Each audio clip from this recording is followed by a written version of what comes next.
Welcome to our channel. Today, we present Charlotte Perkins Gilman's timeless short story, The Yellow Wallpaper.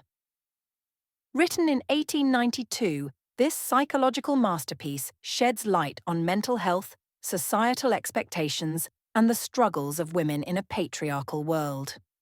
Prepare for a haunting journey through the mind of a woman trapped by her surroundings and her own thoughts. Let's begin. The Yellow Wallpaper by Charlotte Perkins Gilman. It is very seldom that mere ordinary people like John and myself secure ancestral halls for the summer. A colonial mansion, a hereditary estate, I would say a haunted house, and reach the height of romantic felicity. But that would be asking too much of fate. Still, I will proudly declare that there is something queer about it. Else, why should it be let so cheaply? And why have stood so long untenanted? John laughs at me, of course, but one expects that in marriage. John is practical in the extreme. He has no patience with faith, an intense horror of superstition, and he scoffs openly at any talk of things not to be felt and seen and put down in figures. John is a physician, and perhaps, I would not say it to a living soul, of course, but this is dead paper and a great relief to my mind. Perhaps that is one reason I do not get well faster. You see, he does not believe I am sick. And what can one do? If a physician of high standing, and one's own husband, assures friends and relatives that there is really nothing the matter with one but temporary nervous depression, a slight hysterical tendency, what is one to do? My brother is also a physician, and also of high standing, and he says the same thing. So I take phosphates or phosphites, whichever it is, and tonics, and journeys, and air, and exercise, and am absolutely forbidden to work until I am well again. Personally, I disagree with their ideas. Personally, I believe that congenial work, with excitement and change, would do me good. But what is one to do? I did write for a while in spite of them. But it does exhaust me a good deal, having to be so sly about it, or else meet with heavy opposition. I sometimes fancy that in my condition, if I had less opposition and more society and stimulus. But John says the very worst thing I can do is to think about my condition, and I confess it always makes me feel bad. So I will let it alone and talk about the house. The most beautiful place. It is quite alone, standing well back from the road, quite 3 miles from the village. It makes me think of English places that you read about, for there are hedges and walls and gates that lock, and lots of separate little houses for the gardeners and people. There is a delicious garden. I never saw such a garden, large and shady, full of box-bordered paths, and lined with long, grape-covered arbours with seats under them. There were greenhouses too, but they are all broken now. There was some legal trouble, I believe, something about the heirs and co-heirs. Anyhow, the place has been empty for years. That spoils my ghostliness, I am afraid, but I don't care. There is something strange about the house. I can feel it. I even said so to John one moonlight evening, but he said what I felt was a draught, and shut the window. I get unreasonably angry with John sometimes. I'm sure I never used to be so sensitive. I think it is due to this nervous condition. But John says if I feel so, I shall neglect proper self-control, so I take pains to control myself, before him at least, and that makes me very tired. I don't like our room a bit. I wanted one downstairs that opened on the piazza and had roses all over the window and such pretty old-fashioned chintz hangings, but John would not hear of it. He said there was only one window and not room for 2 beds, and no near room for him if he took another. He is very careful and loving, and hardly lets me stir without special direction. I have a schedule prescription for each hour in the day. He takes all care from me, and so I feel basely ungrateful not to value it more. He said we came here solely on my account, that I was to have perfect rest and all the air I could get. Your exercise depends on your strength, my dear, said he, and your food somewhat on your appetite, but air you can absorb all the time. So we took the nursery, at the top of the house. It is a big, airy room, the whole floor nearly, with windows that look all ways, and air and sunshine galore. It was nursery first and then playground and gymnasium, I should judge, for the windows are barred for little children, and there are rings and things in the walls. The paint and paper look as if a boys' school had used it. It is stripped off, the paper in great patches all around the head of my bed, about as far as I can reach, and in a great place on the other side of the room low down. I never saw a worse paper in my life. One of those sprawling, flamboyant patterns committing every artistic sin. It is dull enough to confuse the eye in following, pronounced enough to constantly irritate and provoke study, and when you follow the lame, uncertain curves for a little distance, they suddenly commit suicide, plunge off at outrageous angles, destroy themselves in unheard-of contradictions. The colour is repellent, almost revolting, a smouldering, unclean yellow, strangely faded by the slow-turning sunlight. It is a dull yet lurid orange in some places, a sickly sulphur tint in others. No wonder the children hated it. I should hate it myself if I had to live in this room long. There comes John, and I must put this away. He hates to have me write a word. We have been here 2 weeks, and I haven't felt like writing before since that first day. I am sitting by the window now, up in this atrocious nursery, and there is nothing to hinder my writing as much as I please, save lack of strength. John is away all day, and even some nights when his cases are serious. I am glad my case is not serious, but these nervous troubles are dreadfully depressing. John does not know how much I really suffer. He knows there is no reason to suffer, and that satisfies him. Of course it is only nervousness. It does weigh on me, so not to do my duty in any way. I meant to be such a help to John, such a real rest and comfort, and here I am, a comparative burden already. Nobody would believe what an effort it is to do what little I am able, to dress and entertain and order things. It is fortunate Mary is so good with the baby. Such a dear baby. And yet I cannot be with him. It makes me so nervous. I suppose John never was nervous in his life. He laughs at me so about this wallpaper. At first he meant to repaper the room, but afterwards he said that I was letting it get the better of me, and that nothing was worse for a nervous patient than to give way to such fancies. He said that after the wallpaper was changed, it would be the heavy bedstead, and then the barred windows, and then that gate at the head of the stairs, and so on. You know the place is doing you good, he said. And really, dear, I don't care to renovate the house just for a 3 months' rental. Then do let us go downstairs, I said. There are such pretty rooms there. Then he took me in his arms and called me a blessed little goose, and said he would go down cellar if I wished, and have it whitewashed into the bargain. But he is right enough about the beds and windows and things. It is as airy and comfortable a room as anyone need wish, and, of course, I would not be so silly as to make him uncomfortable just for a whim. I'm really getting quite fond of the big room, all but that horrid paper. Out of one window I can see the garden, those mysterious deep-shaded arbours, the riotous old-fashioned flowers, and bushes and gnarly trees. Out of another I get a lovely view of the bay, and a little private wharf belonging to the estate. There is a beautiful shaded lane that runs down there from the house. I always fancy I see people walking in these numerous paths and arbours, but John has cautioned me not to give way to fancy in the least. He says that with my imaginative power and habit of story-making, a nervous weakness like mine is sure to lead to all manner of excited fancies, and that I ought to use my will and good sense to check the tendency. So I try. I think sometimes that if I were only well enough to write a little, it would relieve the press of ideas and rest me. But I find I get pretty tired when I try. It is so discouraging not to have any advice and companionship about my work.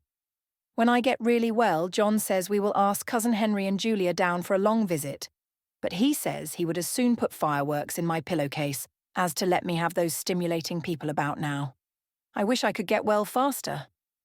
But I must not think about that. This paper looks to me as if it knew what a vicious influence it had. There is a recurrent spot where the pattern lolls like a broken neck and two bulbous eyes stare at you upside down. I get positively angry with the impertinence of it and the everlastingness. Up and down and sideways they crawl, and those absurd, unblinking eyes are everywhere. There is one place where two breadths didn't match, and the eyes go all up and down the line, one a little higher than the other.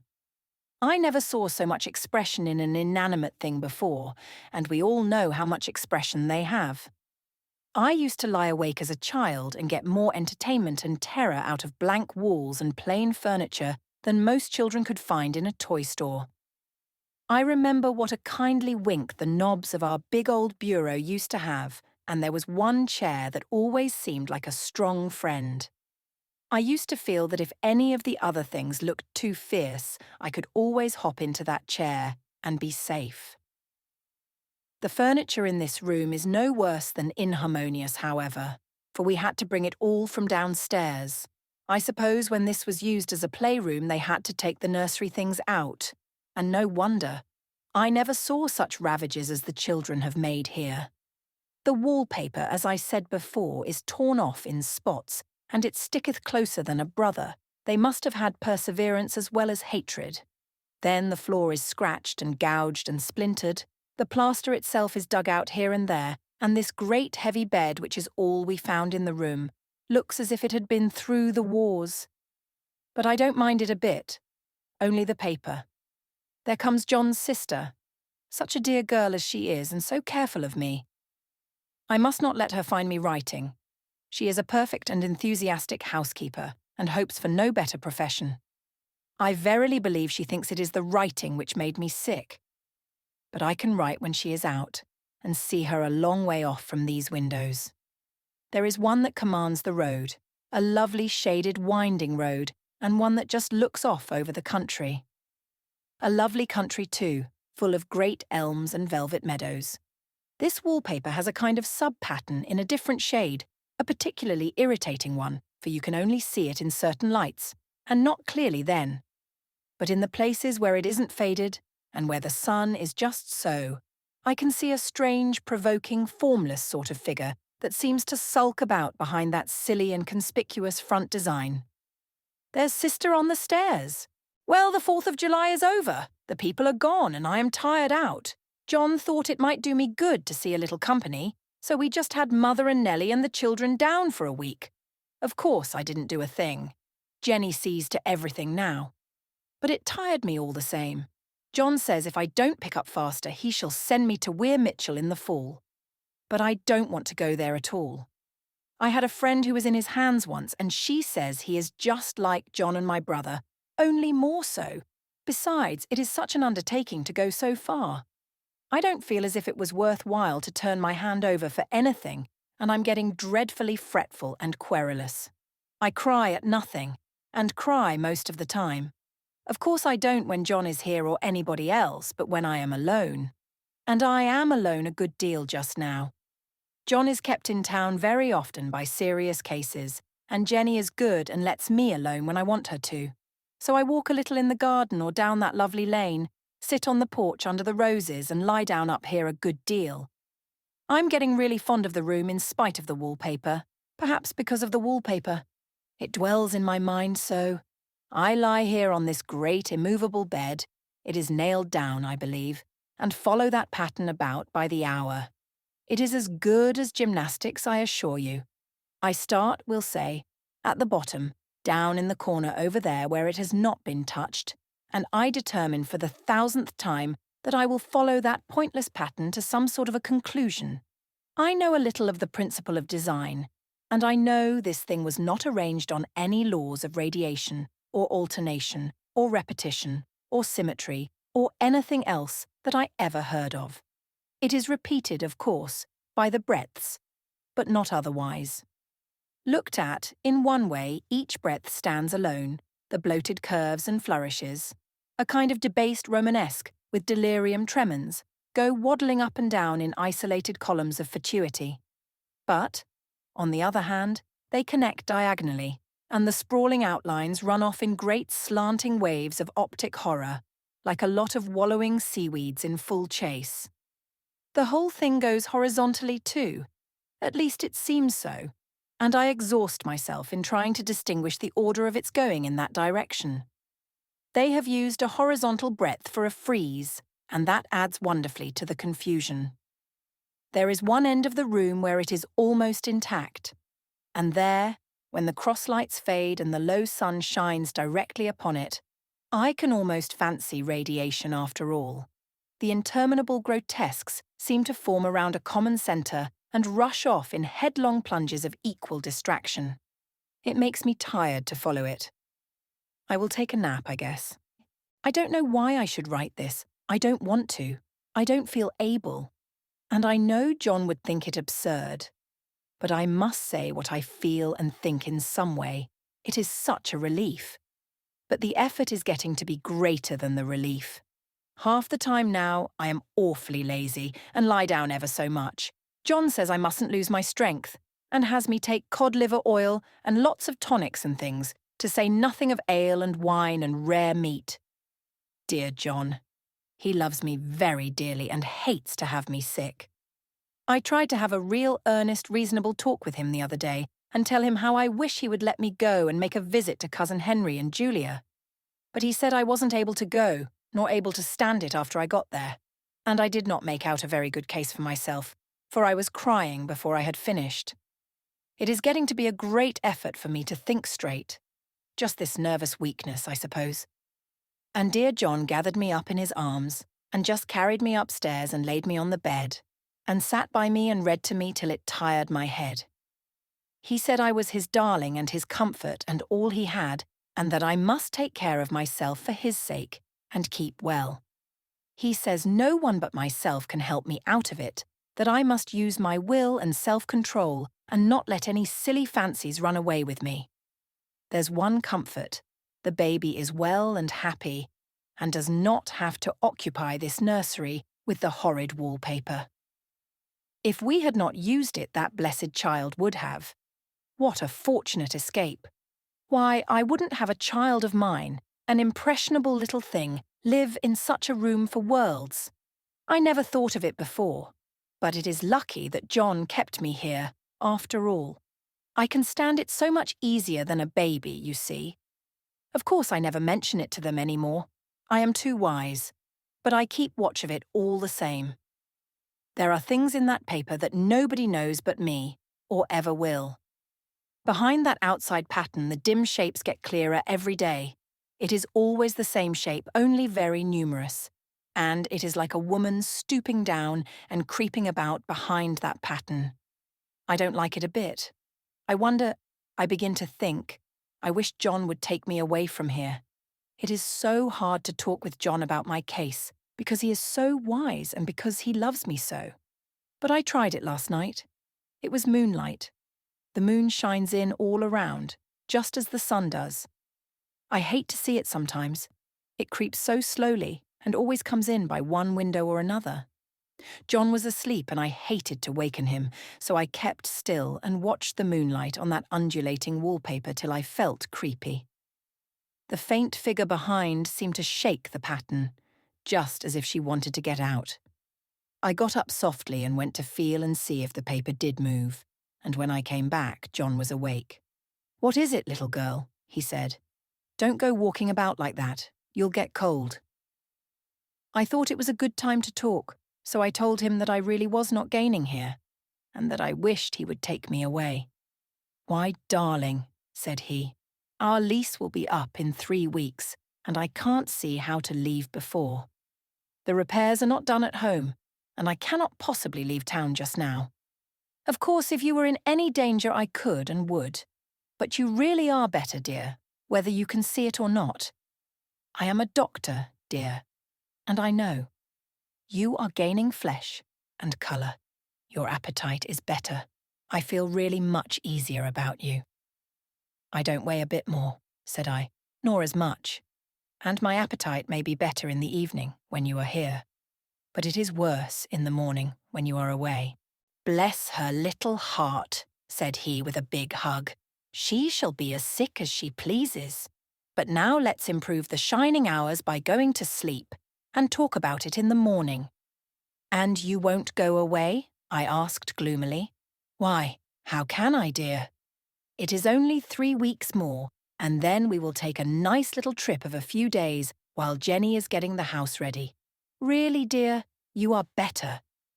"Better in body, perhaps," I began, and stopped short, for he sat up straight and looked at me with such a stern, reproachful look that I could not say another word.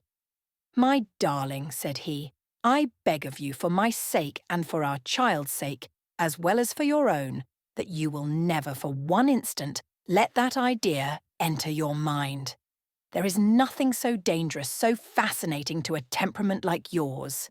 It is a false and foolish fancy. Can you not trust me as a physician when I tell you so?" So of course I said no more on that score, and we went to sleep before long. He thought I was asleep first, but I wasn't. I lay there for hours trying to decide whether that front pattern and the back pattern really did move together or separately. On a pattern like this, by daylight, there is a lack of sequence, a defiance of law that is a constant irritant to a normal mind. The colour is hideous enough and unreliable enough and infuriating enough, but the pattern is torturing. You think you have mastered it, but just as you get well underway in following, it turns a back somersault, and there you are. It slaps you in the face, knocks you down, and tramples upon you. It is like a bad dream. The outside pattern is a florid arabesque, reminding one of a fungus. If you can imagine a toadstool in joints, an interminable string of toadstools, budding and sprouting in endless convolutions, why, that is something like it. That is, sometimes. There is one marked peculiarity about this paper, a thing nobody seems to notice but myself, and that is that it changes as the light changes. When the sun shoots in through the east window, I always watch for that first long straight ray. It changes so quickly that I never can quite believe it. That is why I watch it always. By moonlight, the moon shines in all night when there is a moon. I wouldn't know it was the same paper. At night, in any kind of light, in twilight, candlelight, lamplight, and worst of all by moonlight, it becomes bars. The outside pattern, I mean, and the woman behind it is as plain as can be. I didn't realise for a long time what the thing was that showed behind, that dim sub-pattern, but now I am quite sure it is a woman. By daylight, she is subdued, quiet. I fancy it is the pattern that keeps her so still. It is so puzzling. It keeps me quiet by the hour. I lie down ever so much now. John says it is good for me and to sleep all I can. Indeed, he started the habit by making me lie down for an hour after each meal. It is a very bad habit, I am convinced, for you see I don't sleep. And that cultivates deceit, for I don't tell them I'm awake. Oh no. The fact is, I am getting a little afraid of John. He seems very queer sometimes, and even Jenny has an inexplicable look. It strikes me occasionally, just as a scientific hypothesis, that perhaps it is the paper.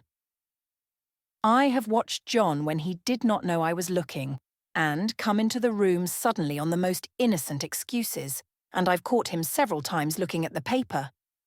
And Jenny too. I caught Jenny with her hand on it once. She didn't know I was in the room, and when I asked her in a very quiet voice, with the most restrained manner possible, what she was doing with the paper, she turned around as if she had been caught stealing and looked quite angry, asked me why I should frighten her so. Then she said that the paper stained everything it touched, that she had found yellow smooches on all my clothes and John's, and she wished we would be more careful. Did not that sound innocent? But I know she was studying that pattern, and I am determined that nobody shall find it out but myself. Life is very much more exciting now than it used to be. You see, I have something more to expect, to look forward to watch. I really do eat better and am more quiet than I was. John is so pleased to see me improve. He laughed a little the other day and said I seemed to be flourishing in spite of my wallpaper. I turned it off with a laugh. I had no intention of telling him it was because of the wallpaper. He would make fun of me. He might even want to take me away. I don't want to leave now until I have found it out. There is a week more, and I think that will be enough. I'm feeling ever so much better. I don't sleep much at night, for it is so interesting to watch developments, but I sleep a good deal in the daytime. In the daytime it is tiresome and perplexing. There are always new shoots on the fungus, and new shades of yellow all over it. I cannot keep count of them, though I have tried conscientiously. It is the strangest yellow, that wallpaper. It makes me think of all the yellow things I ever saw, not beautiful ones like buttercups, but old foul, bad yellow things. But there is something else about that paper. The smell. I noticed it the moment we came into the room, but with so much air and sun it was not bad. Now we have had a week of fog and rain, and whether the windows are open or not, the smell is here. It creeps all over the house. I find it hovering in the dining room, skulking in the parlour, hiding in the hall, lying in wait for me on the stairs. It gets into my hair. Even when I go to ride, if I turn my head suddenly and surprise it, there is that smell. Such a peculiar odour, too. I have spent hours in trying to analyse it, to find what it smelled like. It is not bad. At first, and very gentle, but quite the subtlest, most enduring odour I ever met. In this damp weather, it is awful. I wake up in the night and find it hanging over me. It used to disturb me at first. I thought seriously of burning the house, to reach the smell. But now I am used to it. The only thing I can think of that it is like is the colour of the paper. A yellow smell. There is a very funny mark on this wall, low down near the mopboard. A streak that runs round the room. It goes behind every piece of furniture, except the bed, a long straight, even smooch, as if it had been rubbed over and over. I wonder how it was done and who did it and what they did it for. Round and round and round, round and round and round, it makes me dizzy. I really have discovered something at last. Through watching so much at night when it changes so, I have finally found out. The front pattern does move, and no wonder. The woman behind shakes it. Sometimes I think there are a great many women behind, and sometimes only one, and she crawls around fast and her crawling shakes it all over. Then in the very bright spots she keeps still, and in the very shady spots she just takes hold of the bars and shakes them hard. And she is all the time trying to climb through. But nobody could climb through that pattern. It strangles so. I think that is why it has so many heads. They get through and then the pattern strangles them off and turns them upside down and makes their eyes white. If those heads were covered or taken off, it would not be half so bad. I think that woman gets out in the daytime. And I'll tell you why. Privately, I've seen her. I can see her out of every one of my windows. It is the same woman I know, for she is always creeping, and most women do not creep by daylight. I see her on that long shaded lane, creeping up and down. I see her in those dark grape arbours, creeping all around the garden. I see her on that long road under the trees, creeping along, and when a carriage comes, she hides under the blackberry vines. I don't blame her a bit. It must be very humiliating to be caught creeping by daylight. I always lock the door when I creep by daylight. I can't do it at night, for I know John would suspect something at once. And John is so queer now that I don't want to irritate him. I wish he would take another room. Besides, I don't want anybody to get that woman out at night but myself. I often wonder if I could see her out of all the windows at once. But turn as fast as I can only see out of one at one time. And though I always see her, she may be able to creep faster than I can turn. I have watched her sometimes away, off in the open country, creeping as fast as a cloud shadow in a high wind. If only that top pattern could be gotten off from the under one. I mean to try it, little by little. I have found out another funny thing, but I shan't tell it this time. It does not do to trust people too much. There are only 2 more days to get this paper off, and I believe John is beginning to notice. I don't like the look in his eyes. And I heard him ask Jenny a lot of professional questions about me. She had a very good report to give. She said I slept a good deal in the daytime. John knows I don't sleep very well at night, for all I'm so quiet. He asked me all sorts of questions too, and pretended to be very loving and kind, as if I couldn't see through him. Still, I don't wonder he acts so, sleeping under this paper for 3 months. It only interests me, but I feel sure John and Jenny are secretly affected by it. Hurrah! This is the last day, but it is enough. John is to stay in town overnight and won't be out until this evening. Jenny wanted to sleep with me, the sly thing, but I told her I should undoubtedly rest better for a night all alone. That was clever, for really I wasn't alone a bit.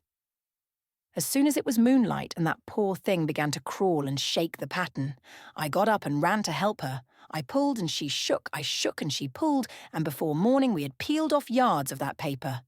A strip about as high as my head and half around the room.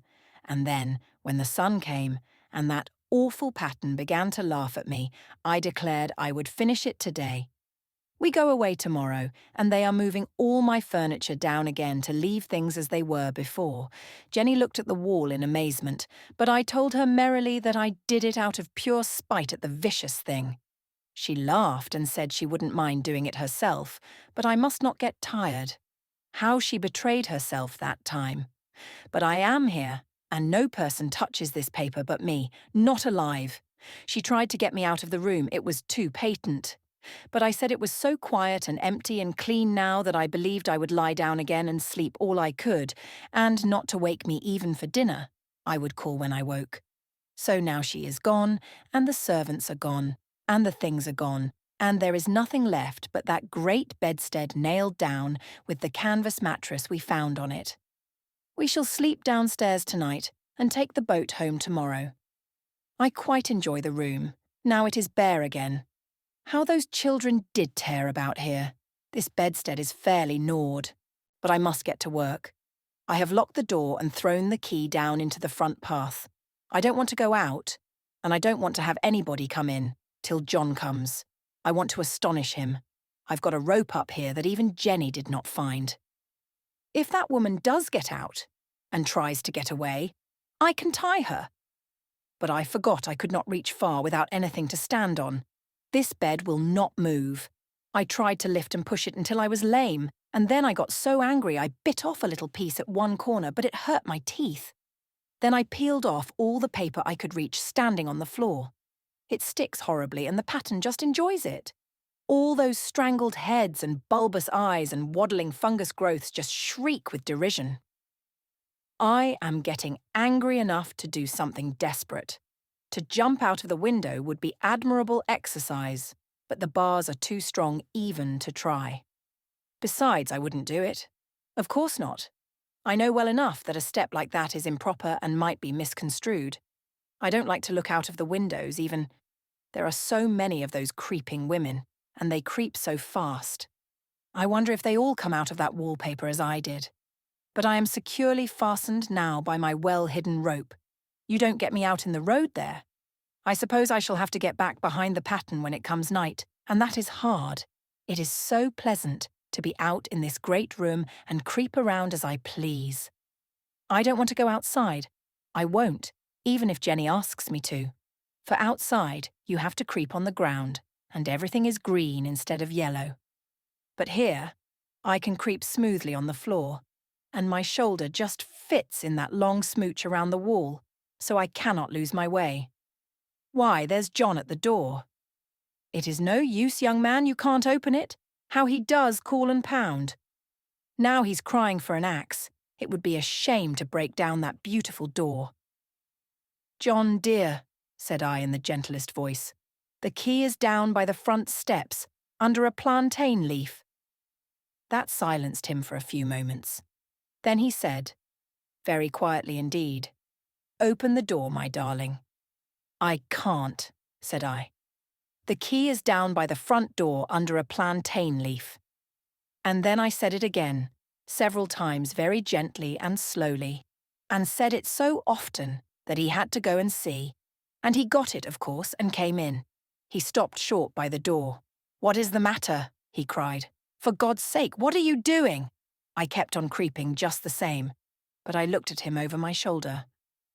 "I've got out at last," said I, "in spite of you and Jane, and I've pulled off most of the paper so you can't put me back." Now why should that man have fainted? But he did, and right across my path by the wall, so that I had to creep over him every time. Thank you for listening to The Yellow Wallpaper by Charlotte Perkins Gilman. If you enjoyed this audiobook, don't forget to like, comment, and subscribe for more timeless classics. Share your thoughts on this powerful story in the comments below.